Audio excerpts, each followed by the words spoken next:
To Jija academy Lahore computer science part 2 की crash course की successful completion के बाद आज मैं स्टार्ट कर रही हूँ पार्ट 1 कंप्यूटर साइंस के क्रैश कोर्स को। इस सीरीज की सक्सेस का अंदाजा आप इस तरह से कर सकते हैं कि कंप्यूटर साइंस पार्ट 2 के पेपर के तमाम क्वेश्चंस मेरे क्रैश कोर्स के अकॉर्डिंगली थे। तो चलिए स्टार्ट करते हैं आईसीएस पार्ट 1 के chapter number 1 basics of information technology के मोस्ट इंपॉर्टेंट एमसीक्यूज से। Information technology is a combination of computing and communication technology.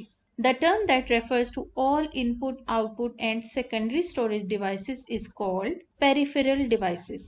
इन तमाम डिवाइसेस को जिसमें इनपुट, आउटपुट और सेकेंडरी स्टोरेज डिवाइसेस शामिल होती हैं, इन्हें कलेक्टिवली हम बोलते हैं peripheral devices. The keyboard format that is most commonly used is QWERTY.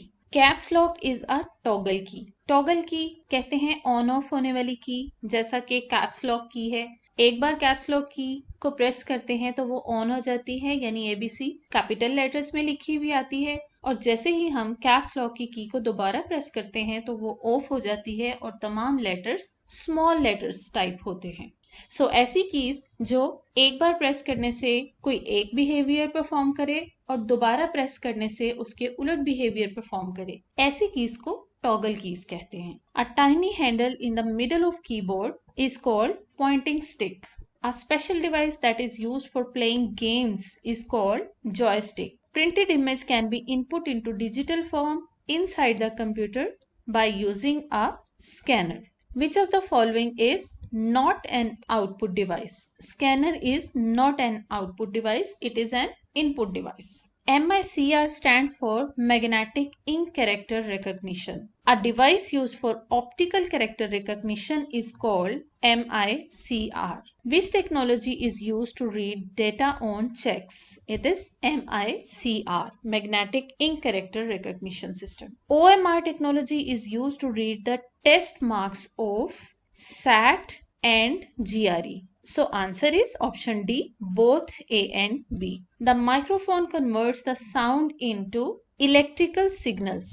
Soft copy refers to screen output. Soft copy और हार्ड कॉपी में ये डिफरेंस होता है कि कंप्यूटर की स्क्रीन या मोबाइल की कोई भी स्क्रीन पर जो आप डेटा को रीड कर रहे होते हैं, जिसे आप टच नहीं कर सकते, उसे कहते हैं सॉफ्ट कॉपी। और जब आप उसी डेटा को प्रिंटर के थ्रू प्रिंट आउट निकाल लें और वो पेज के ऊपर पेस्ट होकर आपके हाथ में आ जाए, यानी उस डेटा को अब आप फील कर सकते हैं, उसे आप टच कर सकते हैं, तो ऐसी कॉपी को आप कहते हैं hard copy. Data shown on display unit or played through audio is called soft copy. The name of screen clarity is resolution. Screen की रेजोल्यूशन जितनी हाई होगी उतनी ही अच्छी और क्लियर स्क्रीन आपके सामने डिस्प्ले होगी। SVGA resolution is 800 by 600. XGA resolution is 1024 by 768 pixels. Dash is hard copy output device. Printer. The speed of laser printer is measured in ppm, pages per minute. Inkjet printer is an example of non-impact printer. Impact और non-impact printers में main difference ये होता है कि impact printers किसी surface के साथ hit करने से, स्ट्राइकिंग मेथड से इमेज को प्रिंट करते हैं, जबकि non-impact printers में स्ट्राइकिंग मेथड यूज नहीं होता बल्कि कोई दूसरा मेथड यूज होता है। Which of the following is used to get voice output? Speakers. 3 bytes is equal to how many bits? Actually आपने इस क्वेश्चन में 3 bytes को bits में कन्वर्ट करना है। आपको पता होना चाहिए कि एक बाइट के अंदर 8 नंबर ऑफ बिट्स होती हैं। आप यूं समझ लें कि बाइट की वैल्यू है 8। बाइट के वर्ड की जगह आपने 8 लिखना है और साथ जो भी फिगर होगा उसे आपने इसके साथ मल्टीप्लाई कर देना है। 3 multiplied by 8 is equal to 24. So 24 option C is the correct choice. अगर आपसे ये पूछा जाता है कि 5 बाइट्स में कितनी बिट्स हैं, तो आपने सिंपली बाइट्स की जगह लिखना है 8 और उसको मल्टीप्लाई कर देना है 5 के साथ, या यहाँ पर जो भी डिजिट लिखा होगा आपका आंसर आ जाएगा। अब देखते हैं next question. Smallest unit of memory is, memory का सबसे छोटा यूनिट कौन सा है? BIT, bit, and bit stands for binary digit. ये भी याद रख लें, हो सकता है कि आपको इससे रेलेवेंट कोई और क्वेश्चन आ जाए जिसमें आपसे पूछ लिया जाए कि बिट स्टैंड्स फॉर, तो bit stands for binary digit. इस तरह के क्वेश्चन को सॉल्व करने के लिए आपने एक छोटी सी हायरार्की याद कर लेनी है ताकि इनसे रिलेटेड जितने भी क्वेश्चंस आते हैं वो आप इजीली सॉल्व कर सकें। बिट का मतलब है 1 बिट यानी 1 बिट। निबल में 4 बिट्स होती हैं, बाइट में 8 बिट्स। इसके बाद है हाफ वर्ड, हाफ वर्ड में 16 बिट्स, वर्ड में 32 बिट्स और डबल वर्ड में 64 बिट्स होती हैं। इसको आप लाजमी याद कर लें क्योंकि मेमोरी के यूनिट से रिलेटेड अगर आपको कोई भी एमसीक्यू आएगा या कोई भी शॉर्ट क्वेश्चन आता है तो आप उसे इजीली अटेम्प्ट कर लेंगे। ओके, नेक्स्ट क्वेश्चन देखते हैं। Testing of a program component is called pilot testing, isolation testing, system testing और unit testing. Testing of a program, अगर ये यहां तक बात होती तो प्रोग्राम की टेस्टिंग का मतलब है कि प्रोग्राम की एज अ होल टेस्टिंग, और उसका आंसर होना था सिस्टम टेस्टिंग। लेकिन यहाँ पर क्वेश्चन है testing of a program component, यानी प्रोग्राम के एक कंपोनेंट की टेस्टिंग की बात हो रही है, और कंपोनेंट की टेस्टिंग को कहते हैं यूनिट टेस्टिंग क्योंकि एक प्रोग्राम में मल्टीपल कंपोनेंट्स होते हैं। अगर आप इस क्वेश्चन की चॉइसेस पर गौर करें तो पायलट टेस्टिंग और आइसोलेशन टेस्टिंग तो टेस्टिंग की टाइप्स हैं ही नहीं, इसलिए ये दोनों चॉइसेस खत्म हो गई और बाकी दो ऑप्शंस में से एक को चूज करने के लिए अगर आप स्टेटमेंट को गौर से पढ़ते हैं तो आपको ऑटोमेटिकली इसका आंसर मिल जाएगा। क्वेश्चन को बहुत ध्यान से पढ़ना है। अगर आपको करेक्ट चॉइस का पहले से पता है तब भी आपने बाकी चॉइसेस को इग्नोर नहीं करना, उन्हें आपने लाजमी पढ़ना है। ओके, नेक्स्ट क्वेश्चन देखते हैं। ये भी टेस्टिंग से रिलेटेड है। Testing all programme components together in SDLC is called group testing, volume testing, system testing और कंपोजिट टेस्टिंग। अगर आप जरा सा गौर करें कि टेस्टिंग की टाइप्स कितनी है तो वो सिर्फ 2 टाइप्स हैं, unit testing and system testing. इस लिहाज से ये जो तीनों टेस्टिंग की टाइप्स हैं ये वैसे ही इग्नोर कर दी जाएंगी और सिंपल आंसर होगा आपका system testing. Data and program being used by computer are stored in, थोड़ा सा क्रिटिकल क्वेश्चन है, थोड़ा सा सोच के करने वाला क्वेश्चन है। इस तरह के क्वेश्चन को सॉल्व करने के लिए स्टेटमेंट को 2-3 बार पढ़ें, उसको अच्छे से अंडरस्टैंड करें, फिर ऑप्शंस पर आएं। इसमें से देखें, प्रिंटर तो वैसे ही आउटपुट डिवाइस है ना, उसका तो इस क्वेश्चन से ताल्लुक ही कोई नहीं। दूसरी बात ये कि जो कैशे मेमोरी है ये यूज करता है सीपीयू अपने पर्पजेस के लिए, हमारा इसमें डाटा और प्रोग्राम स्टोर नहीं होता। अब 2 चॉइसेस हैं,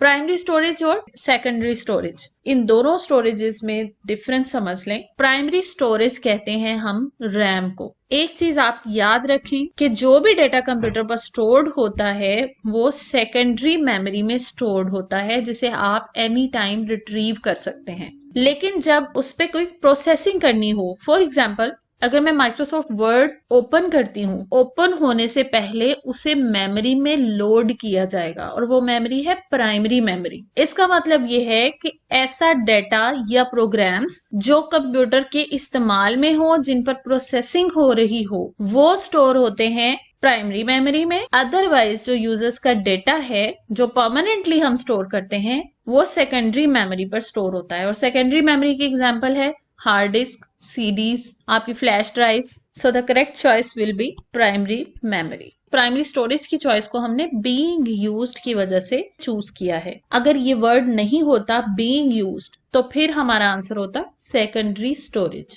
okay, next question is which one is storage device? इनमें से कौन सी स्टोरेज डिवाइस है? Options are magnetic tape, printer, keyboard, camera. Correct choice is magnetic tape. The physical part of computer is called, everybody knows its answer, it's hardware. Computer के ऐसे parts जिन्हें हम हाथ लगा सकते हैं, जिन्हें हम फील कर सकते हैं, उन्हें हम फिजिकल पार्ट्स ऑफ कंप्यूटर कहते हैं। और कंप्यूटर के ऐसे पार्ट्स जिन्हें हम सिर्फ देख सकते हैं लेकिन हम उन्हें फील नहीं कर सकते, उन्हें हम टच नहीं कर सकते, उन्हें हम कहते हैं सॉफ्टवेयर। अभी जो आपके सामने लेक्चर ओपन है ये भी एक सॉफ्टवेयर है। Okay, coming to the next question, which is a storage device? Storage devices वो डिवाइसेस होती हैं जो डेटा को अपने अंदर स्टोर करती हैं। इसका करेक्ट आंसर है जी फ्लॉपी। फ्लॉपी डिस्क बहुत पुरानी स्टोरेज डिवाइसेस हैं, अब इस्तेमाल नहीं होती। अब आप सिर्फ इनकी पिक्चर्स देख सकते हैं क्योंकि इनकी रिप्लेसमेंट में बहुत ही अच्छी स्टोरेज डिवाइस आ चुकी है जो यूएसबी फ्लैश ड्राइव के नाम से अवेलेबल है। आप लोग डेफिनेटली यूज भी करते होंगे।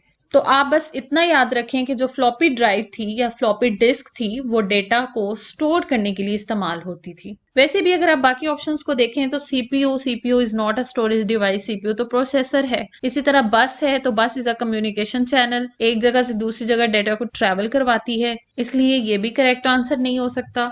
इसी तरह क्लॉक है तो क्लॉक तो डेफिनेटली किसी चीज को स्टोर नहीं करता। Okay, next question. The program that contains instructions to operate a device is called device driver। ऐसा प्रोग्राम जो किसी डिवाइस की ऑपरेशंस को कंट्रोल करता है, किसी डिवाइस को फंक्शनल बनाता है, उसे हम कहते हैं डिवाइस ड्राइवर। जिस तरह एक कार को चलाने के लिए ड्राइवर की जरूरत होती है जो उसे ऑपरेट कर रहा होता है, इसी तरह हार्डवेयर को ऑपरेट करवाने के लिए उसका भी एक ऑपरेटर या ड्राइवर का होना जरूरी है और उसे हम कहते हैं डिवाइस ड्राइवर। और डिवाइस ड्राइवर सिस्टम सॉफ्टवेयर की एक सब टाइप है। Choice A is the correct answer. Next question is types of application software. Application software की दो टाइप्स होती हैं, एक है कस्टमाइज्ड सॉफ्टवेयर जिसे हम कस्टम बिल्ड सॉफ्टवेयर भी कहते हैं, और दूसरा है पैकेज्ड सॉफ्टवेयर। कस्टमाइज्ड सॉफ्टवेयर वो सॉफ्टवेयर होते हैं जो किसी खास कस्टमर की नीड्स को सामने रखते हुए डिवेलप किए जाते हैं, वो जनरल पब्लिक के लिए नहीं होते। मिसाल के तौर पे अगर एक फार्मासिस्ट ने अपनी फार्मेसी के लिए सॉफ्टवेयर डिजाइन करवाना है तो ऐसे सॉफ्टवेयर को कहा जाएगा कस्टम बिल्ड सॉफ्टवेयर, क्योंकि वो टोटली फार्मेसी की रिक्वायरमेंट्स को पूरा करने के लिए डिजाइन किया जाएगा। दूसरी टाइप है पैकेज्ड सॉफ्टवेयर्स की। तो पैकेज सॉफ्टवेयर्स एक पैकेज की फॉर्म में आते हैं, जैसे कि आपके मोबाइल के पैकेजेस हैं। अब अगर आप सुपर कार्ड की बात करें तो एक पैकेज के अंदर आपको मिनट्स भी मिल रहे हैं, आपको इंटरनेट भी मिल रहा है और एसएमएस भी मिल रहे हैं। अब हो सकता है कि किसी एक यूजर की रिक्वायरमेंट सिर्फ मिनट्स की हो लेकिन उसे बाकी दो चीजें भी एडिशनल साथ मिल रही हैं एज अ पैकेज, क्योंकि वो पैकेज में शामिल हैं। तो पैकेज की सूरत में जो सॉफ्टवेयर को परचेज किया जाता है उन्हें कहते हैं पैकेज्ड सॉफ्टवेयर। उसकी मिसाल है माइक्रोसॉफ्ट ऑफिस। माइक्रोसॉफ्ट ऑफिस का एक पूरा पैकेज है जिसमें माइक्रोसॉफ्ट वर्ड है, माइक्रोसॉफ्ट एक्सेल है, पावर पॉइंट है, आउटलुक है,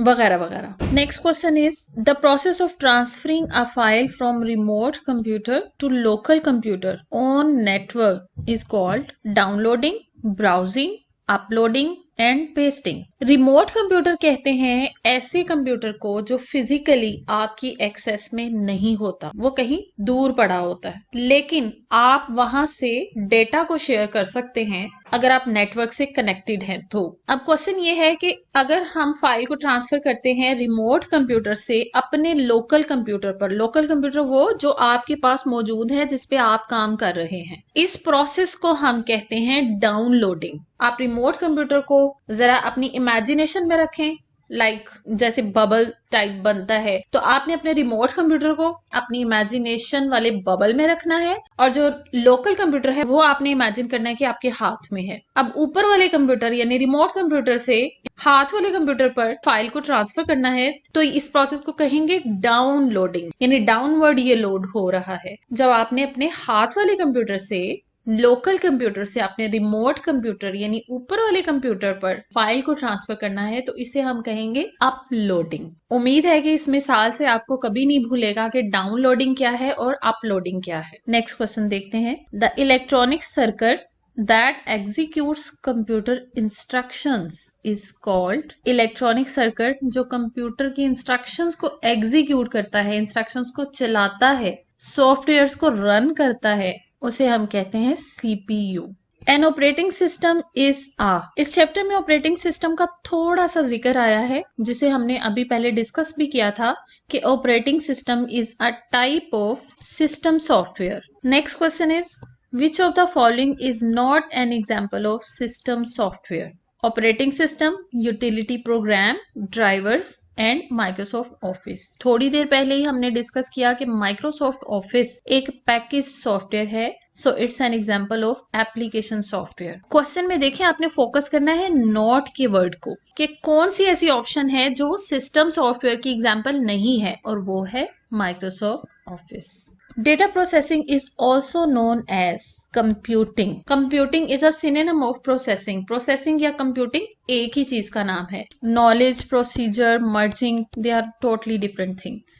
A set of instructions that run the computer are called software. अब देखें ऊपर वाले क्वेश्चंस में जब हमने एक चीज को डिटेल में देख लिया तो उससे रेलेवेंट क्वेश्चंस आ रहे हैं, वो हमारे लिए बहुत ही सिंपल हो जाते हैं सॉल्व करना। इसी वजह से मैंने डिटेल डिस्कशंस की हैं ताकि आप सिर्फ एक क्वेश्चन को ही नहीं बल्कि उससे रिलेटेड तमाम क्वेश्चंस को सॉल्व करने के काबिल हो जाए।